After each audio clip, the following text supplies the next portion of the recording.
Dober dan in lepo pozdravljeni na portalu Info 360. Spremljate oddajo v središču. Vodim jo Brigitte Ferlič. Bo zdravstvo tisto, ki bo odločalo letošnje volitve? O tem bomo govorili z gosti v studiu. Gospo Alenko Forte, nekdanjo državno sekretarko na Ministrstvu za zdravje, prihaja iz stranke SDS, gospodom Tadejem Ostrcem, predstavnikom demokratov, tudi nekdanjim državnim sekretarjem na Ministrstvu za zdravje in pa gospodom Janezom Poklukarjem, nekdanjim ministrom za zdravje, ki pa se je pridružil stranki Prerod. Lep pozdrav vsem, hvala, da ste se udeležili našemu vabilu. Zdravljeni. Vsi ste zdravniki, zato bom začela z vprašanjem gospa Forte, kaj trenutno je v zdravstvu perečega, kaj je tisto, kar vas zdravnike moti?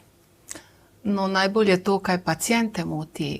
Vsak dan, ko pridejo pacienti, povedo, da je zelo težko priti do zdravnika, do specialistične obravnave in odkar imamo ta portal z Vem, iščejo najhitrejšo pot do prvega pregleda in potem ljudi vprašam, kako pa vi veste, da smo mi v redu, kakovost in vse to, kar je s tem zadnjim zakonom ta vlada sprejela, ljudi tako zelo ne zanima kot to, da je dostopnost do prve obravnave, ko imajo težave. Koliko časa čakajo pri vas? Mi imamo relativno kratke čakalne dobe, med krajšimi v Sloveniji, zato nam gravitirajo pravzaprav trenutno iz cele Slovenije. Drugo, kar pa pacienti izpostavljajo, je pa to, da pogrešajo osebni stik, tudi če imajo izbranega osebnega zdravnika, da velikokrat iz kakršnikoli razlogov ne pridejo na osebni pogovor do izbranega osebnega zdravnika. To sta dve taki točki, ki se vedno znova ponavljajo pri naših pacientih. Tudi vi, gospod Poklukar, opažate podobno, kaj je najbolj pereč problem, s katerim se kot zdravnik trenutno soočate v sistemu? Glejte, govorim seveda kot zdravnik, ki zadnje 4 leta dela v sistemu in pa kot direktor bolnišnic in pa ne nazadnje minister in lahko ugotovim, da je bilo po zadnjih volitvah seveda precej entuziazma in pa dobre volje med ljudmi, kajti napovedane so bile reforme in pa pomembni premiki v zdravstvu.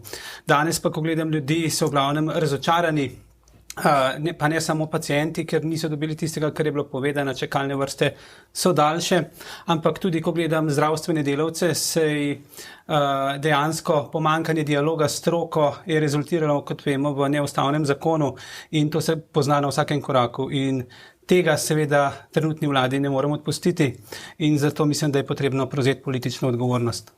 Čakalne dobe, tudi vi, gospod Ostrc, naslavljate čakalne dobe in vrste kot največji problem. Tako je, čakalne dobe in čakalne vrste so v bistvu samo posledica ali pa neka diagnoza našega sistema zdravstvenega, vse skupaj pa rezultira v tem, da imamo trenutno nek boj z ideološkimi temami namesto upravljanja s kadri, upravljanja s kapacitetami in vse to skupaj rezultira seveda v odhodih, v izgubi kadra, v izgubi programov.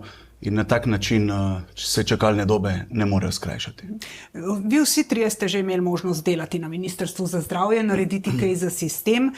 Ne nazadnje čakalne dobe so tiste, ki so se ves čas nekako podaljšvale, zdaj res so eskalirale v številkah. Pa vendar, kaj ste vi sami takrat naredili, da bi izboljšali čakanje na obravnave, da bi bilo tega čakanja manj? No, jaz sem ministrstvo vodil seveda v času epidemije in lahko povem, da glavna seveda naloga takrat Ministrstva za zdravstvo je bilo, da se zdravstvo ne sesuje. In danes sem ponosen in pa hvaležen na vse, ki so delali in pa garali noč in dan. Kajti, kot veste, se naše zdravstvo ni zrušilo, imeli smo pa nedaleč proč primer, naprimer Italija, kjer so seveda ljudje to videli in izkusili na lastni koži. Seveda pa v izrednih razmerah morajo razvojni projekti malo počakati. Pa ne glede na to se je takrat ministrstvo lotilo tudi nekih sistemskih zakonov, kot je zakon o dolgotrajni oskrbi, ki se je sprejemal kar 18 let, ali pa zakon o financiranju investicij v zdravstvo v obdobju 2021 do 2030. Določeni projekti so pa seveda ostali zadaj, predvsem razvojni, ker enostavno v tistih kriznih časih ni bilo dovolj časa. Če bi seveda imel še enkrat priložnost na tej poziciji kaj napraviti v tedanjem času, bi seveda še hitreje odprl dialog s stroko in pa seveda še bolj izrazito zahteval in izvajal profesionalizacijo vodenja, kajti brez tega, da uredimo, da sistem deluje, ne moremo skrajševati čakalnih dob. Gospod Osterc, vi ste bili na ministrstvu v času gospoda Bešič-Loredana. Takrat je bil poskus skrajševanja čakalnih vrst tudi na način, da se vključi vse akterje in tudi število storitev je bilo plačano po realizacija. Ne? Pa smo videli, da je to ni peljalo v pravo smer. To danes dojemate kot napako ali bi se lotili tega problema na enak način? Torej, da bi spet sprostili, da bi upravljali storitve lahko zasebniki kot koncesionari, kot pač vsi zdravstveni delavci in da bi bili plačani po realizaciji. Jaz sem nastopil mandat takoj za ministrom, se pravi, da on je vodil COVID epidemijo, mi smo pa mogli iz te epidemije ven zlesti. Vi morate vedeti, da v času epidemije smo naredili oziroma nismo naredili za 1,5 milijarde storitev, elektivnih posegov, operacij in tako naprej. Tako da v bistvu tistih 130 milijonov je bila kaplja v morje za to in jaz še danes trdim, da takrat smo mi sistem nazaj zagnali vse približno na to raven, ki je bila leta 2019 pred zaprtjem. Torej bi bilo po vašem še slabše, če ne bi tako reagirali, kot ste Absolutno, reagirali? sigurno, ampak če pa naslavljamo problem čakalnih vrst v današnjem času, se pravi, da dajmo usmeriti pogled naprej, moramo pa se zavedati, da to, kar se zdaj skuša narediti, se pravi, čakalnih vrst se ne rešuje z Excel tabelami. Se rešuje na 2 načina. Na eni strani, da moramo v bistvu povečati produkcijo na sekundarni ravni, to naredimo tako, da izkoristimo vse možne kapacitete. Kapacitete imamo predvsem v javnem zdravstvu, ker 85% denarja gre za javne zavode. Po drugi strani pa moramo dotok zmanjšati in to lahko naredimo tako, če ukrepimo primar. Se pravi, da vidimo, kdo sploh potrebuje napotitev. Mi trdimo in imamo zelo izvedljiv program, da ukrepimo primar, da na primarnem nivoju, pa bomo zdaj čist egzaktno povedal, recimo, da me boli danes v prsih. Jaz grem danes k osebnemu zdravniku, on bi mi izdal napotnico za EKG, za ultrazvok pa za kardiologa. Ne? Če uvedemo to, kar imamo mi v programu, lahko družinski zdravnik danes naredi EKG, po potrebi tudi ultrazvok, dobi e-posvet na e-posvet nekoga na sekundarni ravni in potem reče, poglej, tedej tega pacienta, dajmo to in to terapijo, poglej ga, pošli mi ga čez 3 mesece, če ne bo nič boljše. Ne? Se pravi, da ukinemo 3 napotnice in na tak način moramo pristopiti k skrajševanju čakalnih vrst. Torej, napotovanja je po vašem preveč. Se strinjate, gospa Forte, kaj lahko zdravnik naredi na primarni ravni? Res lahko vse te preiskave? Seveda, to je osnovno orodje. Nima zdravnik samo stetoskop, pa pisalo, pa računalnik. Znanje naših družinskih zdravnikov in pediatrov je enormno. Mi, ki smo mlajši, nismo imeli tako intenzivnega izobraževanja, kot smo bili tudi splošni zdravniki. Se pravi, zdravniki so opolnomočeni, imajo ogromno znanja. EKG je orodje kot pisalo, ampak gre za to, da so vsi zdravniki, posebej pa tudi primarni zdravniki, izredno obremenjeni za administracijo. Tudi sami vidimo, kaj delamo. 2/3 mogoče naj imamo pacientov ali samo polovico, drugo pa je, da izpolnjujemo obrazce, da klikamo po računalniku. Torej, problem je, da nam plačnik, ZZZS, pa tudi neka statistična dogma, ki jo NIJZ izvaja, vzame preveč časa. Torej, to, ko govorimo o razbremenitev administracije, je izredno pomembno, ker če bi se zdravnik lahko posvetil samo svojemu pacientu, pa bi vse ostalo lahko odložil, da bi to administracija več delala, bi se on lahko bolj posvetil. Ampak vi si morate to predstavljati, pri družinskemu zdravniku, ko on nastopi delovnika, v bistvu je na določen interval vedno nov pacient. In kdor je delal kdaj v proizvodnji, je to nekje zelo proizvodno delo. In zdravnik je odgovoren, potrebuje čas za razmislek in da pošteno obdela pacienta. To se je nekako že malo uredilo, vidimo, da družinski zdravniki tudi že naročajo, na ure, na 10 minut, na 15 minut, ampak vendarle je preveč tega administrativnega bremena. Jaz verjamem, da so zdravniki, imajo ogromno znanja, samo sistem ni urejen tako, da bi se oni posvečali samo pacientu, morajo se še vsemu ostalemu. In še nekaj, odkar so referenčne ambulante, je iz bolnišnic šlo v, mislim, da od leta 2010, vsaj 500 visoko kvalificiranih diplomiranih sester. Odšle so z najtežjih delovišč po bolnišnicah, iz intenziv, kot vodje oddelkov. In to, v bistvu, ta delovišča so izredno zahtevna in ker država, sistem, ni naredil tega delovnega okolja urejenega, so bežale ven. In danes je posledica, da je mnogo oddelkov na pol praznih, ker ni ustrezne zdravstvene nege, kar pomeni, da zaradi tega tudi ni operacij in posegov. Tudi to je problem, ker nikoli nismo naslovili človeka ali pacienta, ali zdravnika, ali medicinsko sestro in kakšne pogoje potrebuje. Leto in pol sem bila na enem delovnem sestanku na Koroškem in tam je vodja ene velikega grozda bolnišnice rekel, glejte, mi zdravstvene delavce takole čuvamo. Vsak, ki je prišel iz sistema, je izredno dragocen. In mi naredimo vse, da se on dobro počuti, da ima pogoje dela, vse ostalo naredimo mi. In tega mi v Sloveniji še nismo sprejeli. Da je človek pomemben, in da moramo mi ustvariti pogoje. In da komentiram še to, čakalne dobe. Pa zakaj ni skrajševanje, pa zakaj je razlika mogoče nekje v zasebnem koncesionarskem sektorju. Tam je nekje status gospodarske družbe, in se nekje moraš drugače organizirati kot javni zavod. Javni zavodi in ta zastarela zakonodaja, ki vodstvenim kadrom, vključno z direktorji, ne daje možnosti, da nagrajujejo ljudi po, bom rekla, kakovosti dela, pa tudi po obsegu dela. Dokler imamo mi to uravnilovko plačnega sistema, je težko zahtevati, da bodo nekateri popoldne skrajševali čakalne vrste. Dokler se pravi. Zato nismo tako uspešni pri skrajševanju čakalnih vrst in je to, bom rekla, ne fair, da je bilo v medijih in povsod rečeno, zaslužkarji so se okoristili državnim denarjem. Oni so naredili te posege. Javni zavodi pa niso sposobni zaradi toga zakonodaje spremeniti način dela, da bi lahko nagradili tiste, ki so pripravljeni popoldne skrajševati čakalne dobe. Očitalo se je ne samo, da so seveda zaslužkarji, ampak da so naredili tudi mnoge posege, ki morda niso bili potrebni. Tudi to je nek vidik zdravstva, problemov, ki jih je mogoče treba nasloviti. Gospod Poklukar, če bi vi prišli na Ministrstvo za zdravje znova imeli možnost voditi ta resor, 3 ukrepe, kaj bi naredili najprej? Glejte, najprej je potrebno sistem umiriti. To pa pomeni, da je potrebno stroko vzpostaviti dialog, kajti vse, kar smo v zadnjih 4 letih videli, je bil konflikt in seveda posledica tega konflikta je bilo utopično pričakovati sodelovanje stroke. Posledično je bilo sistem neustrezno, pa nezadostno voden in ne nazadnje zaradi tega so bile izdane tudi nezadostne, na koncu neustavne zakonske podlage za usmerjanje tega sistema. Tako da prvo je treba vzpostaviti dialog s stroko in dati tudi vodenje zdravstva nazaj stroki. Kako vzpostaviti dialog s stroko v tem trenutku, glede na to, da vemo, da je stroka na drugih bregovih, da si želi svojega plačnega stebra? Kar se tiče plačnega stebra, mislim, da ni bilo nič narobe pri tem, da je bilo z stroko dogovorjen za svoj plačni steber problematičen ali pa nepravilen je bil način, kako do tega stebra prideti, kajti če ti ne dogovoriš takega sistemskega ukrepa z vsemi deležniki, potem je seveda ta naprej obsojen na propad.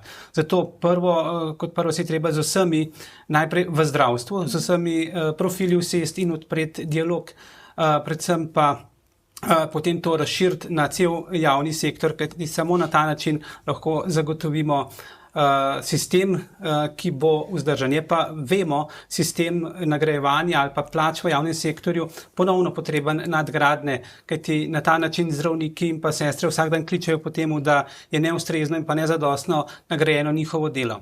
Ampak ne glede na to, kako mi popravimo sistem, bo še vedno tukaj problem standardov in pa normativov, ki še vedno niso sprejeti in zaradi tega ljudje izgorevajo. Se pravi, če se me vprašali o prvih 3 ukrepih, pomiriti sistem in odpreti dialog s stroko, potem sprejeti lex specialis, se pravi poseben zakon o upravljanju in vodenju javnih zdravstvenih zavodov, kajti ta trenutek sistem ne deluje. In dokler bolnice in zdravstveni domovi ne delujejo, je vse drugo brezpredmetno govoriti o čakalnih vrstah.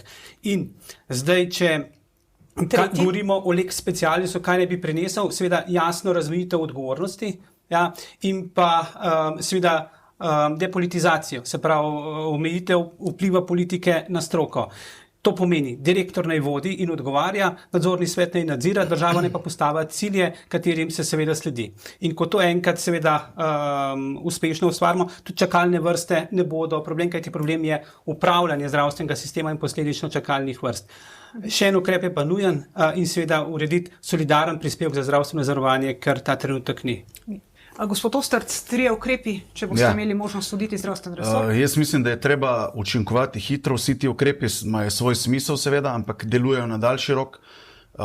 Če se mogoče omejim na te kratkoročne ukrepe, se pravi, najprej dialog s stroko, ampak na način, da dogovorimo, kje lahko povečamo kapacitete, seveda z dogovorom s stroko, tam, kjer imamo ozka grla, da te čakalne vrste začnemo v smislu produkcije skrajševati. Potem potrebno je centralizirati urejanje in upravljanje čakalnih dob. To pomeni, da en organ, po moje je to najboljše, da dela ZZZS, da jih nadzira in seveda aktivno upravlja. Kaj to pomeni? Če se nekje nekomu sprosti en termin, da ga takoj naslednjega pošljajo tja noter. Mi imamo danes po podatkih OECD-a od 20 do 25% neizkoriščenih kapacitet samo z naslova slabe organizacije. In to moramo nasloviti. In potem še mogoče tretji ukrep je pa, res je treba takoj odrezati administracijo, uvesti e-triažo, e-posvet, e-napotnico, ki bo opremljena. Jaz sem tukaj smernica za napotovanje po nizozemskem in danskem modelu, se pravi, da ko je nekdo napoten iz primarja na sekundar, da ima že vse parametre noter, na sekundarju pa potem mora potekati triaža. V kolkem času bi to lahko speljali? Naša ocena je, da če te ukrepe takoj sprejmemo, lahko v roku enega leta skrajšamo samo brez novega kadra in brez dodatnega denarja čakalne vrste nekje za 20%. To so nam potrdili tudi kolege zdravniki, ki smo se z njimi pogovarjali s Fidesa in so rekli, da je to mogoče. Nič nismo rekli na to o zavarovalnem sistemu. Mi imamo zdravstveno blagajno, in dokler se zavarovalnica, ki mora postati prava zavarovalnica, ne zaveda, da je ona v službi vplačnika, toliko časa se stvari ne bodo spremenile, ker dokler delamo mi plansko zdravstvo, ne bo nič. Mi moramo zdravstvo osredotočiti na potrebe posameznika in zavarovalni sistem moramo modificirati v tem smislu, da mogoče tudi postane neka konkurenčna, da tudi mogoče paralelna zavarovalnica, ki bo tej današnji zdravstveni blagajni konkurirala, ker je to mastodont, ki se ne premakne. Oni imajo svojo zgodbo, ki je dolga 30 let in dokler zavarovalnica ne bo z nami, ki vplačujemo, naredila nek dogovor, kako nam bo pomagala, ko mi prekomerno dolgo čakamo, toliko časa se stvari ne bojo premaknile. Poleg tega je nedopustno, da imamo toliko vrhunsko izobraženih zdravnikov, ki jih je sistem v tej vladi, ločevanje javno-zasebno, direktno porinil iz sistema javnih zdravstvenih zavodov in mi vidimo enkratno priložnost, da pod enakimi pogoji vsi, ki imajo licenco, izvajajo storitve, seveda na podlagi razpisa zavarovalnic ali zavarovalnice. A je zavarovalnico smiselno ohraniti v taki obliki sploh, kot je zdaj? Je to vaša misel napeljala? Mislimo, da takšno, sej vidimo, ta zavarovalnica, njen status je dolg, od leta 92, in poglejte, stvari se niso spreminjale. Upravlja ga skupščina, direktor, ki je tam, je pač samo, bom rekla, podaljšana roka skupščine in dokler mi nimamo pravega zavarovalnega sistema, kjer bo zavarovalnica za vsakogar odgovarjala, če ne dobi usluge.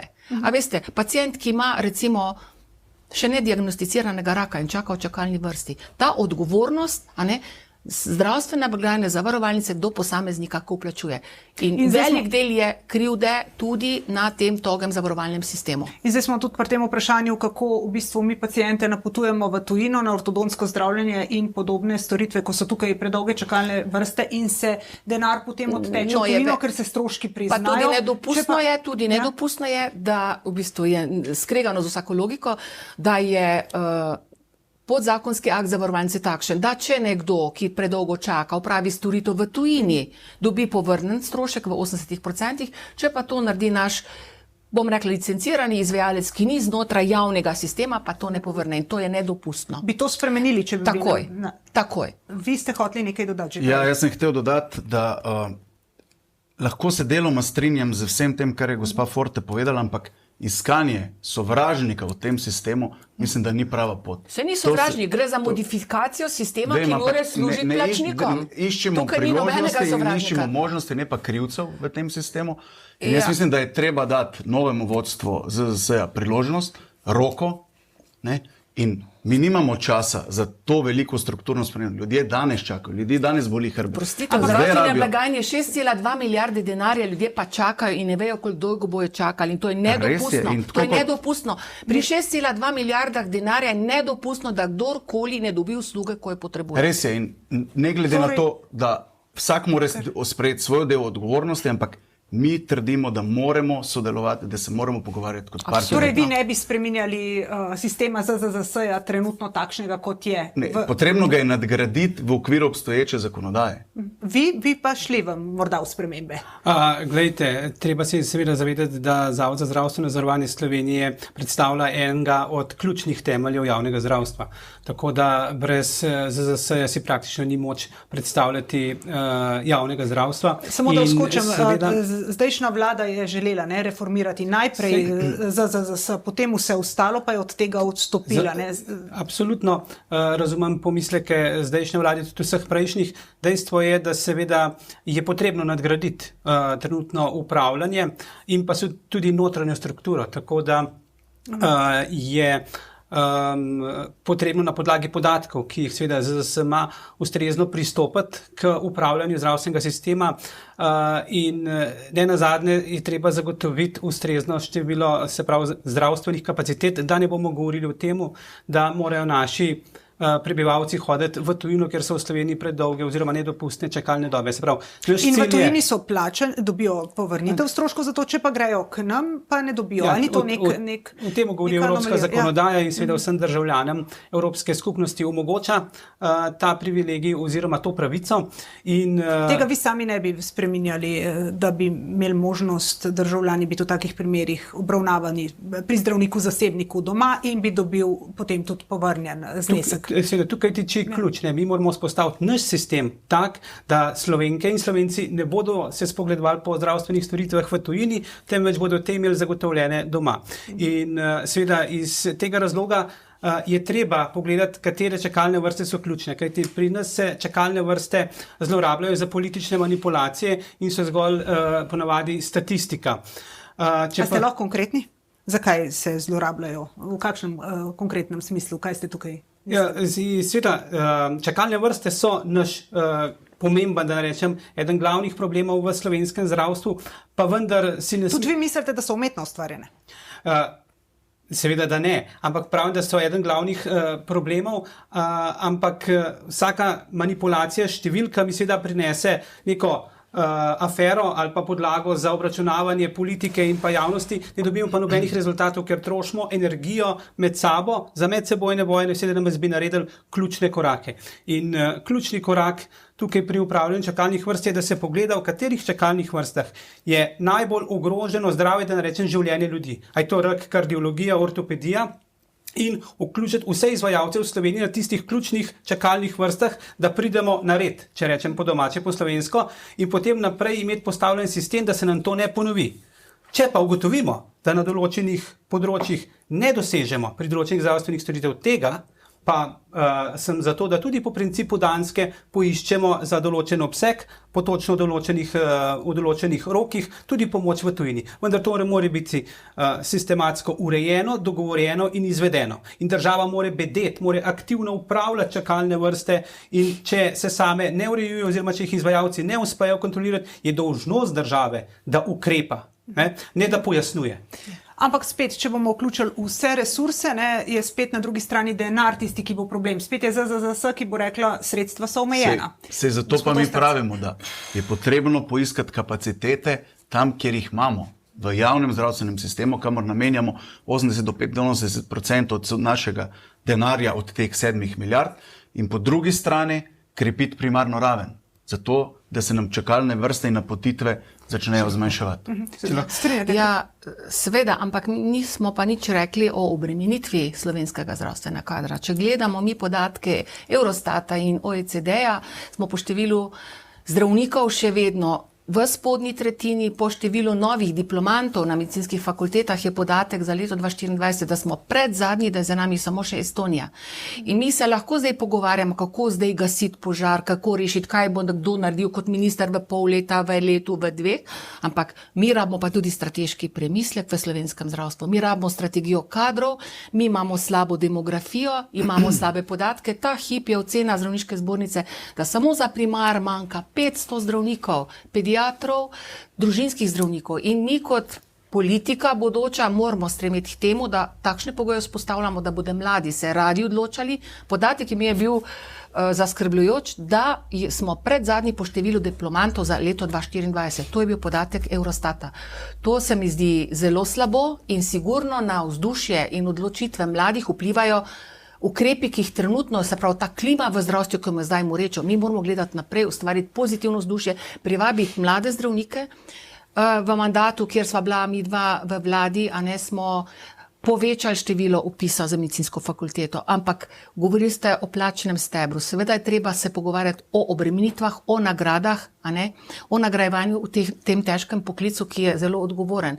In samo neko strateška vizija za naslednjih 15 let, ki bo, bom rekla, dosegla ali pa bila v najširšem smislu sprejemljiva za vse, ki smo v Sloveniji, a ne, strategijo razvoja kadrov, pa tudi rabimo ni samo hipno gašenje, ampak kako naprej v naslednjih 15 letih. Ker da vi dobite vrhunsko usposobljenega maksilofacialnega kirurga, ki operira najtežje karcinome na kliniki v Ljubljani, potem pa z nekim neumnim zakonom o zdravstveni dejavnosti, a ne, frcnete tašnega strokovnjaka v glavo in ga poimenujete dvoživko in omalovažujete, a ne, potem zgubijo pacienti. Kdo bo operiral najtežje pacientov v prometnih nezgodah, rakave paciente, če mi tako, bom rekla, nimamo posluha za ta težek poklic. To bo zagotovo vprašanje, s katerim se bo morala po volitvah soočati tista opcija, ki bo prevzela zdravstveni resor, odhod maksilofacialnih kirurgov, seveda in posledice v zvezi s tem bodo zagotovo vidne. Kako bi jih naslovili vi, gospod Poklukar? Jaz, če se tukaj lahko navežem na razpravo, moram globoko strinjati, da Slovenija rab premislek in pa seveda vsaj 20-letno strategijo razvoja zdravstva. To pomeni, da na podlagi vseh podatkov, ki jih ima Nacionalni inštitut za javno zdravje, na podlagi demografskih podatkov in pa kadrovskih projekcij naredimo 20-letno strategijo razvoja slovenskega zdravstva, pa ne to zdaj mi tukaj iz tega omizja ali pa katerkoli druga, temveč stroka, se pravi zdravstvena stroka, univerze, pacienti, sindikati, delodajalci, se pravi vsi, da odpremo razpravo in pridemo do enega jasnega dogovora, do enega novega družbenega dogovora, ki se ga bomo držali vsi, ne glede na to, kdo bo vodil vlado.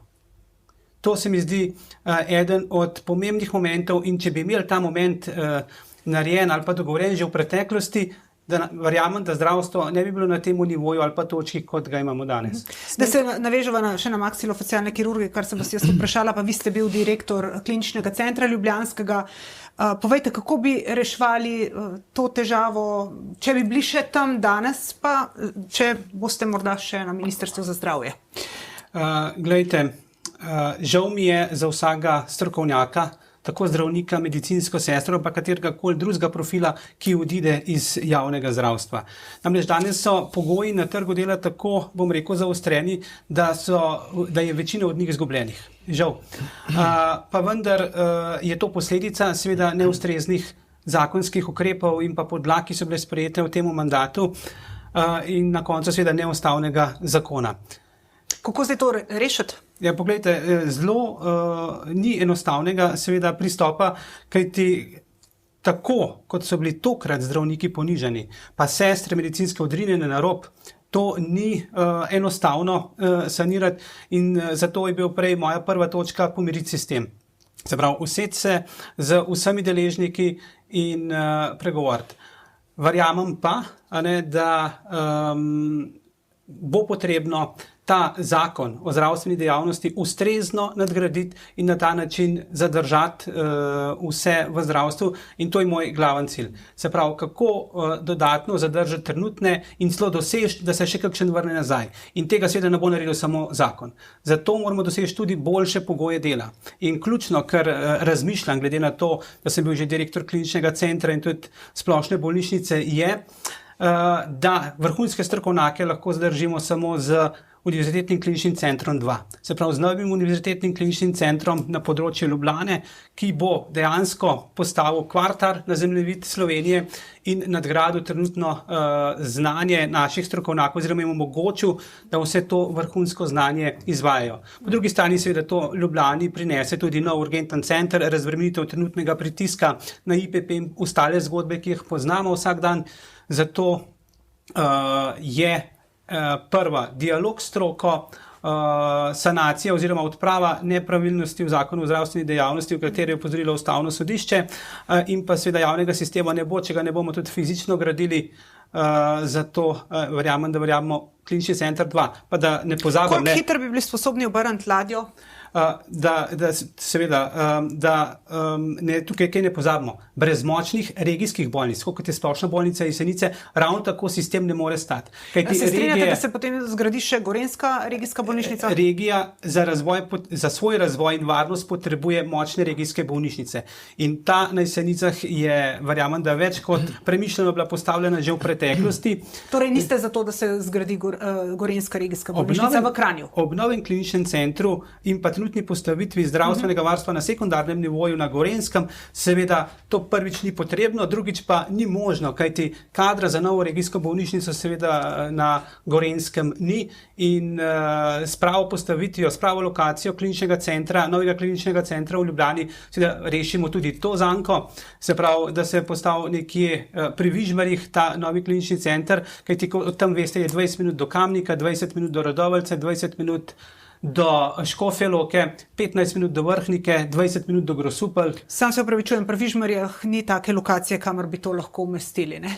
Jaz vam povem, da je bila stvar že preverjena in jo imamo, tako da tudi to idejno zasnovo imamo, tako da nas ta zgodba ne skrbi. V kolikmu času smo pripravljeni oziroma sposoben obrniti sistem, seveda ne sam, ampak z ekipo, sodelovanjem vseh. Tako kot sem prej rekel, z 20-letno strategijo in pa vizijo, vsi skupaj v 2 letih. Da obrnemo tankar za tok, da se bodo poznali prvi koraki in pozitivni rezultati. V 2 letih, gospod Ostrc? Jaz bi se samo še vrnil na maksilofacialne kirurge, ker so vendarle to moji sodelavci. Jaz z njimi delam v istem nadstropju in moram reči, da vsi, pa ne bom zdaj našteval, Tadej, David, Vojko in vsi ostali, to so res izjemni strokovnjaki. Da jim je zdaj odpovedni rok že potekel, a ne? Tako, jih ne videvam več na hodnikih in a veste, to, da zgubiš ti človeka, ki ima 2 diplomi, ki se 15 let učil in več, ki ti zna rekonstruirati obraz, ki imaš raka v ustni votlini, iz kosti iz noge, presaditi v usta, to so operacije, ki trajajo 12 ur. In potem mu nekdo reče, da je spulo premalo zob, kar konec konca niti njegovo delo ni. Mislim, da je res ponižujoče. In jaz vam zagotavljam, oni so postavili svoje pogoje, so bili na sestanku na ministrstvu. Jaz trdno verjamem, da jaz bi jih uspel prepričati, da se vrnejo nazaj in delajo, ker konec koncev oni so tukaj vztrajali 20-25 let in ta poklic so radi počeli. Vi bi jim torej vse pogoje izpolnili, če bi bili na Ministrstvu za zdravje? Glejte, mi brez maksilofacialne kirurgije en terciarni center imamo v Sloveniji, ne moramo preživeti. Tam se rekonstruirajo, operirajo se shize pri otrocih, potem rak ustne votline se zdravi tam. Tako da brez tega ne moramo preživeti. Zakaj potem gospa Forte na zahteve takih strokovnjakov v Ministrstvu za zdravje ne pristane? Je to napaka? Prav gotovo je napaka in je tudi napaka v tem, kot je že načel dr. Poklukar, mi rabimo sistemske spremembe zakonodaje, načina upravljanja javnih zavodov in tudi nagrajevanja. Zakaj ne bi imeli ljudje individualne pogodbe, če so svetovno znani vrhunski strokovnjaki? Jaz tukaj ne vidim nobenega problema. Zakaj ne bi strokovnjak tega ranga, ki bi lahko v Nemčiji, kjerkoli, a ne, da ne bom rekla o kakšnih denarjih, kakšne so tam nagrade za vrhunske strokovnjake, zakaj mi tega ne zmoremo? Predvsem pa pogoji dela. Jaz danes ne bi govoril, kakšne težave so imeli z operacijsko dvorano, ki je niso imeli, in so čez parkirišče mogli voziti ves material. In zato je bilo v mandatu prejšnje vlade sprejet zakon o investicijah v višini 2 milijard, tudi za primarno zdravstvo, in to se žal zdaj ne izvaja. Pa še tukaj bi na nekaj opozorila, ja, v redu, Klinični center Ljubljana je osrednja slovenska ustanova, ampak in mi imamo tudi vzhodno regijo. Imamo tudi UKC Maribor, ki je nekoliko manjši, ampak to za vzhodno regijo ogromno pomeni. In je strašno, ko slišiš paciente, ki za eno obsevanje, ki traja 10 minut, potujejo cel dan v Ljubljano, potem čakajo na prevoz in so 12 ur z doma, brez vode, brez hrane. Torej, Zgodi se, da se vmes aparatura pokvari in mi gre moramo lahko tudi skrbeti nazaj, ne? tudi za uravnotežen razvoj, tudi UKC Maribor, in sem žalostna, da smo v prejšnji vladi zagotovili sredstva za novo infekcijsko kliniko, kjer so te same ruševine. Žal onkologija ne deluje, a ne, negovalne bolnišnice ni, torej mi moramo uravnoteženo razvijati, ja, vrhunsko stroko, ampak tudi UKC Maribor in vzhodno regijo moramo enakomerno razvijati, sploh če gledamo slabe demografske podatke glede incidence raka in srčno-žilnih bolezni. Tukaj je vzhodna regija zelo, zelo na slabšem in mislim, da kdorkoli bo vodil ministrstvo, mora gledati epidemiološke podatke, zdravje po regijah, po občinah in tukaj narediti premik naprej. In seveda strategijo, kot so že moji sogovorci rekli, ne zadošča strategija na papirju, ker pride nova vlada, pa spet postavi novo ali jo ignorira. Mi rabimo to dati v zakon ali celo v ustavo.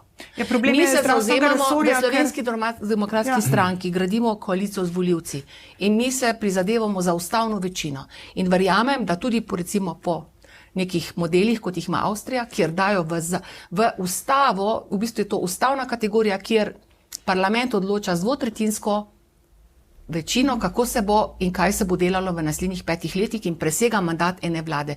In mislim, da če mi želimo, da bomo se držali nekega koncepta 15-20-letnega razvoja, da rabimo tukaj ustavno večino v parlamentu in naredimo stvari, ki bojo zavezujoče in jih bo samo lahko spremenila dvotretjinska večina v parlamentu. Prej sem se ravno želela navezati ali pa samo povedati to, da je problem zdravstva to, da ni kontinuitete na ministrstvu glede vodenja. Sem mislila dodati. Zato pa rabimo družbeni dogovor, zato pa rabimo zdravstvo umakniti iz dnevne politike, dati zdravstvo priložnost, čas in mir, da se to naredi. In jaz sem že večkrat rekel, če se politiki ne znamo poenotiti glede prihodnosti zdravstva, imamo za talce bolnike in pacijente. Gospod Ostrc, kakšne imate podatke? Kaj se dogaja z investicijami v zdravstvu? Poglejte, v investicijah v zdravstvo imamo, bom rekel, precejšnje probleme. Zakaj? Zato, ker niso bile vodene v preteklosti strateško. Zdaj, če mi nabavimo nek nov aparat, brez kadra, je to drag okrasek. Veste, mi rabimo, če imamo investicijo, je treba zahtevati jasen kadrovski načrt, kakšna bo amortizacija tega, kje bo to stalo, na koliko časa bo delal in kaj bo ta, se pravi, da imamo jasne kazalnike, tako kot imamo mi pri nas kompas uspešnosti, se pravi KPI-je, koliko bo ta aparat pripomogel k zvečanju dostopnosti. Razumem, sem navzala gospoda Poklukarja, vi v jeseniški bolnišnici ste zdaj dobili nov aparat, mislim, da angiograf ali nekaj podobnega, ne? Ali je za to dovolj kadra za ta aparat? Ja, gledajte, so bili taki izračuni izpolnjeni? Jeseniška bolnišnica sledi svoji strategiji, ki je bila prvič narejena leta 2016 in takrat so seveda noter zapisani strateški projekti in pa smer tako strokovno kot tudi upravljavsko, kam splošna bolnišnica Jesenice gre. In seveda en od teh planov je seveda po izgradnji urgentnega centra, po požarni energetski sanaciji, po vzpostavitvi novih intenzivnih enot, seveda tudi v letošnjem letu pridobiva novo stavbo oziroma prizidek z magnetno-resonančnim aparatom, kajti prvi je bil iztrošen. Drugo pa seveda tudi pridobiva seveda kot zadnja splošna bolnišnica angiograf oziroma koronarograf, za katerega pa se že dogovarjamo, kateri zdravstveno osebje bo šlo v naslednjih mesecih na izobraževanje, da ko se projekt zaključi in bo izveden, seveda, da bo imela direktor za zdravstvene delavce, ki bodo sposobni in pa kompetentni upravljati in voditi tudi koronarno bolezen na Gorenjskem, za kar ta trenutek ni pogojev. Ampak ne bi morala biti slika pravzaprav obrnjena. Najprej bi mogli imeti delavce, ki znajo upravljati s tem aparatom, potem pa nakupiti aparat. A veste, tak aparat ne dobiš danes, ko se odloči za to. Zato mi imamo skoraj 1 leto gradenj in pa reorganizacij znotraj, tako da v temu 6 do 12 mesečnemu času so stekli pogovori, da se tudi dogovori na področju stroke z univerzitetnim kliničnim centrom, da bo ves kader za časa v pravem času usposobljen. Ste hotela povedati nekaj? Ja, mislim, da je to odgovornost zdravstvene politike, da se vzpostavi mreža, ker gledajte, kaj se nam dogaja. Majhen volumen, majhen posegov je določeno tvegano za pacienta.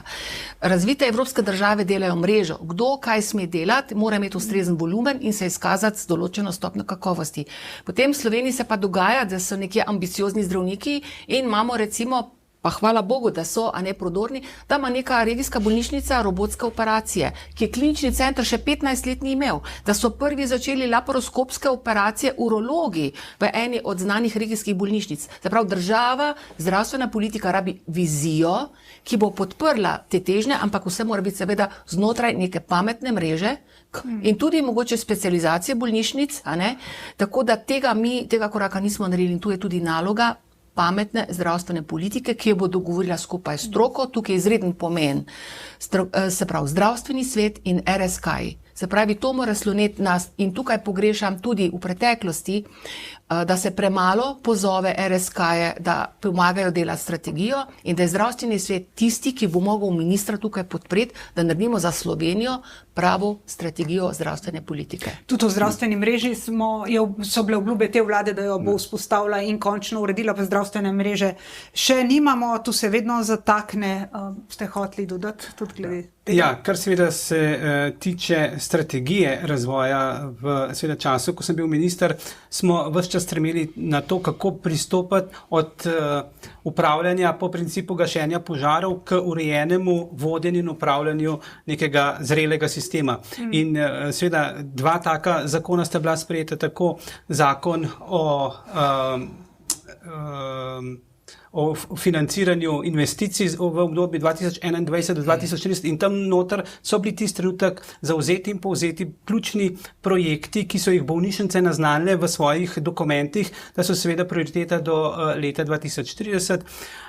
Imeli smo pa tudi seveda še en zakon, ki neposredno na zdravstvo ne posega, se ga pa tiče posebno, to je bil pa zakon o dolgotrajni oskrbi, ki ravno tako v teh dneh dobiva prve rezultate, delajo se prvi in pa verjamem, da pomembni koraki, treba ga bo nadgraditi. Skratka, zametki ali pa temelji nekega strateškega upravljanja zdravstvenega sistema so že vidni iz pretekle zakonodaje. Je pa treba seveda to popolniti, se usedeti z vsemi deležniki in zapeljati stvar, da postavimo zdravstvo za naslednjo generacijo, se pravi za naslednjih 20 let. In postavimo tudi mrežo, ne? Mreža, kar se tiče mreže, je seveda bilo leta 2014 in 2015 so bili postavljeni urgentni centri. Ti urgentni centri, bom rekel, svojo končno obliko delovanja dobivajo ravno v teh dneh, ko se uveljavlja dispečerski sistem po vsej Sloveniji. Pa vendar tukaj še en velik manjko, seveda tukaj manjkajo satelitski urgentni centri, za katere so bili že večkrat napovedani in brez seveda satelitskih urgentnih centrov, v katerih točno določimo, kaj ekipe tam opravijo in napravijo, da se seveda naši bolniki ne selijo po celi Sloveniji, je izrednega pomena. In verjamem, da v naslednjem mandatu katerakoli vlada bo to eden od pomembnih projektov. Ko pa govorimo o mreži, ne izpostavim en zanimiv primer, kaj pomeni mreža. Ne? Vsak dan so se vozili v Ljubljano na dializo bolniki iz Kočevja in okolice. Ja? In takrat smo v kliničnem centru Ljubljana prepoznali pobudo takrat župana Kočevja, se pravi gospoda Prebiliča, da se vzpostavil tak center v Kočevju in smo seveda tega tudi v naslednjih 2 letih vzpostavili. Se pravi sodelovanje lokalne skupnosti in pa terciarne stroke vseh, ne samo zdravnikov, temveč tudi medicinskih sester. In kaj smo naredili v velik dobrobit seveda bolnikov in vzpostavitve mreže, po drugi strani pa tudi zagotavljanja in ohranjanja javnega zdravstva. Kaj je bilo pri tem dializnem centru tako pomembno pri zagotavljanju javnega zdravstva? Javno zdravstvo ti lahko vzdržuješ in imaš ter kontroliraš, dokler imaš določen procent javnega, s katerim neposredno upravljaš. Ko ta procent presežeš oziroma zgubiš, nimaš več nadzora nad temu. Kaj ti zgodi se, da nasprotna stran oziroma druga stran začne postavljati cene in pa se pride do trgovanja pri storitvah. In v tem delu je bil eden pomembnih momentov ta izgradnja dializnega centra v Kočevju in pristop javnega izvajalca, v tem primeru kliničnega centra, k temu, da se seveda danes dializa izvaja v okviru tega. Ja, hvala. Glejte, kar se tiče mreže, veste, zakaj v preteklosti se to ni nikoli udejanjilo? Zato, ker nismo imeli na ministrstvu kontinuitete in ker se je vse delalo z vrha in se delalo stihijsko. Malo tebi, malo temu, malo drugemu in nihče ni imel velikega dežnika. Mi smo rekli, gremo stran iz tega, da se na Štefanove 5 odloča o potrebah ljudi v regijah, gremo v regionalizacijo, to pomeni ustanovitev 9 zdravstvenih regij. V zdravstvenih regijah se uvedejo zdravstveni sveti. Zdravstveni svet bo v bistvu sestavljen iz predstavnikov bolnišnic, zdravstvenih domov, občin in pacientov in pa zdravstvene uprave. In zdravstvene uprave so tiste, ki bodo načrtovali kadre glede na potrebe v tisti regiji, tako da ne bomo imeli recimo diabetologov največ na Primorskem, pa najmanj v Prekmurju, kjer je največ tega. Zdaj smo dobili zdravstvene regije, ne? Ampak V času. samo na papirju. A veste, ti, ko sprejmeš zakon sam po sebi ne reši nič. Ti rabiš jasno strategijo in implementacijo in ko uvedemo te zdravstvene regije, smo mi izračunali, to je po vzoru avstrijske Koroške, ker ima avstrijski Koroški zdravstveni holding, lahko na ta način začnemo tudi delati prihranke v zdravstvo. Mi namenjamo 6,5 milijard danes v zdravstvenem sistemu, sosednja Hrvaška pa 4,5. No, ta sistem je treba postaviti seveda od podstata navzgor. Mi sploh še nimamo zakona o regijah v Sloveniji. Se pravi, najprej rabimo, državni svet že to želi 8-10 let, a ne, nimamo niti zdravstvenih regij. In nadgradnja bi bile verjetno zdravstvene regije.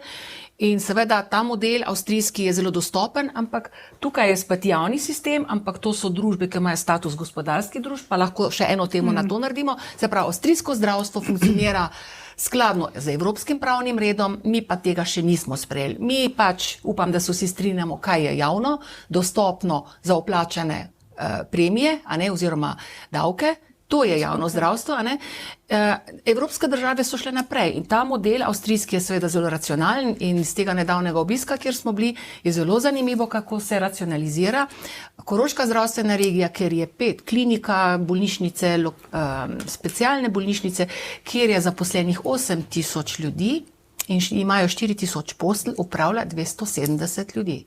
To je primerljivo z našim vrednom UKC-jem, kako se da racionalizirati. In to so pa veliki posegi in tukaj je treba res najširše dogovarjanje, da tukaj naredimo nekaj dobrega za tisti zbran denar, a ne, lahko racionaliziramo, imamo dobre modele. Ampak, torej, še enkrat, zdravstvene regije, to so kar v zraku, sprejet z uredbo. Mi rabimo zakon o regijah, kompetence, finančne vire, strukturo, potem pa mi lahko to nadgradimo, ko imamo postavljeno tudi zdravstveno regijo, če bi mogoče še mogla slediti zavarovalni sistem, ne moramo pa z uredbo postaviti zdravstvene regije, kjer bo samo zmešnjava in mi moramo najprej zgraditi, a ne uzakoniti regije, to pa še nimamo. Novega ministra za zdravje oziroma ministrica za zdravje čaka torej cel kup nalog. Povejte, gospod Ostrc, še na hitro, ker se bližamo koncu. Mi imamo pa drugačno pot, a ne. Se pravi, zdravstvo nima časa čakati na ustanovitev regij, 30 let jih nismo ustanovili. Dajmo izhajati iz tega, naredimo delujoče zdravstvene regije in naj bo to podstat, tako kot ste rekli, za regionalizacijo cele Slovenije. Povejte na kratko. Pa z gospodom Breclom sva seveda v okviru strateškega sveta pripravila en obsežen dokument ravno na temo regionalizacije, kjer smo postavili, da seveda javni zavodi delujejo na področju regije in nenazadnje smo v tem dokumentu tudi razdelili, kako v bodoče upravljati klinični center, se pravi kot holding po principu koncerna, kjer vsaka klinika ima svoj TRR in se vodi kot svoja bolnica. Za konec samo še vprašanje, ki sem ga zastavila že uvodoma. Menite, da bo tema zdravstva odločala tele volitve?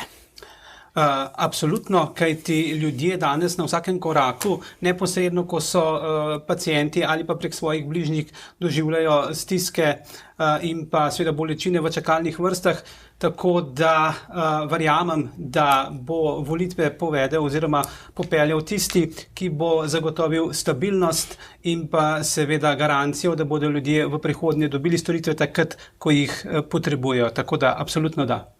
Absolutno se strinjam in ne smemo pozabiti, zdravstvo je zaradi pacienta, zaradi plačnika in okrog njega moramo izgraditi sistem, ki bo najboljši za potrebe pacienta. Ja, zdravstvo bo sigurno tista tema, ki bo odločila te volitve, predvsem zaradi tega, ker se to stanje v zdravstvu zdaj zažrlo vsak dan vsakega izmed nas. Se pravi, vsi smo se srečali z termini, ki so bili odpovedani, z nedostopnostjo in tako naprej. Jaz celo pravim, da bo te volitve nekakšen referendum, ali želimo red, odgovornost v zdravstvu, ali pa želimo še kaos naprej, ki pa nekaterim tudi ustreza. In lahko se ne strinjamo pri marsikateri temi v politiki, ampak mislim, da je zdravstvo tisto, kjer se moramo strinjati in je to naša odgovornost in dolžnost. Zato, ker ni ne levo, ne desno. Ne? Zakaj ne bi zaupanje, zakaj ne bi urejanje zdravstva zaupali prav vaši stranki, volivci? Glejte, temelj našega programa je seveda, da v Sloveniji ustane javno zdravstvo, da naredimo skupaj s stroko in z vsemi 20-letni strateški načrt upravljanja, da seveda sprejmemo lex specialis o upravljanju in vodenju zdravstvenih zavodov, uredimo, aktivno začnemo upravljati s čakalnimi vrstami in seveda uredimo tudi solidarni prispevek za ZZS. Gospa Forte. Mi smo za to, da je vrednota posameznik ali pacient ali zdravstveni delavci. Mi moramo graditi zadovoljstvo vseh pacientov in kadrov in mi smo v službi ljudi in ne smemo izključevati, mi moramo vključevati in se mi zdi nedopustno to, kar se je dogajalo 4 leta, izključevanja in omadeževanja kadrov. Mi rabimo spoštovanje, sodelovanje, brez stroke ne bo sprememb in če bomo mi še naprej izključevali nosilce zdravstvene dejavnosti, smo obsojeni na propad. Ja, demokrati smo drugačni. Že program, ki smo ga pisali 1 leto. Se pravi, srečevali smo se s tistimi, ki delajo, z medicinskimi sestrami, zdravniki. Njih smo vprašali, kaj bo na terenu delovalo. In to smo prenesli v naš program, ki stoji na 4 strateških stebrih, lahko si ga preberete na spletni strani. In dejansko smo, si upam trditi, tisti, ki imamo program, ki je že vnaprej dogovorjen s stroko, ki ima ukrepe in lahko začnemo to delati takoj, brez praznih obljub. Torej, v upanju, da se zdravstvo še da rešiti, se poslavljamo. Hvala za vašo pozornost. Nasvidenje do prihodnjič. Hvala.